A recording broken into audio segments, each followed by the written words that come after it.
일본의 과도한 한국 견제가 연일 구설수에 오르고 있습니다. 일본이 한국의 부상을 부담스럽게 여긴다는 것은 이미 널리 알려진 사실이지만 세계 각국이 서로 국경을 개방하는 현재의 추세에서 일본의 한국에 대한 국경 폐쇄에 가까운 조치는 노골적입니다.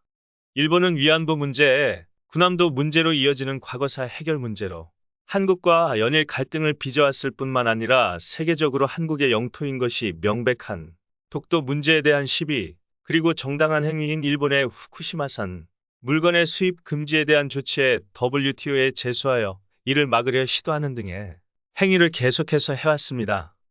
일본은 심지어 한국을 혼내줘야겠다, 정신을 차리게 해주겠다는 식으로 한국 산업의 주요한 물자들을 수출하지 않거나 제한하는 조치를 하는 등 한국의 무역 보복을 실행하기도 하였습니다. 반면 한국은 일본의 이러한 조치를 유연하게 조치할 것은 유연하게 조치하고 받아들여서 안 되는 일본의 요구는 단호하게 거부하는 조치를 하는 기조를 유지해왔습니다. 특히 한국과 일본의 WTO 분쟁에서의 한국의 승리는 이러한 기조가 빛을 발한 대표적인 사례라고 말할 수 있습니다. 또한 한일무역 분쟁에서 일본이 사실상 패배하고 자멸하는 결과가 파생되자 일본의 국내 여론은 아주 실망하는 기색을 감추지 못하기도 하였습니다. 한국은 최근 일본, 대만, 마카오에 대한 무비자 입국 정책을 실시하고 있습니다. 이는 기존의 제주도만 무비자 입국을 허용하던 방식이 아닌 한국 전체 지역에 대한 무비자 정책이기에 아주 파격적인 조치라고 할 수 있는데요. 특히 일본은 현재 한국인의 입국에 무비자 입국 정책을 실시하지 않고 있기 때문에 더욱 그렇게 평가할 수 있을 것 같습니다. 그러나 일본은 한국과 한국인에 대한 무비자 입국을 여전히 실행할 마음이 없어 보이는데요.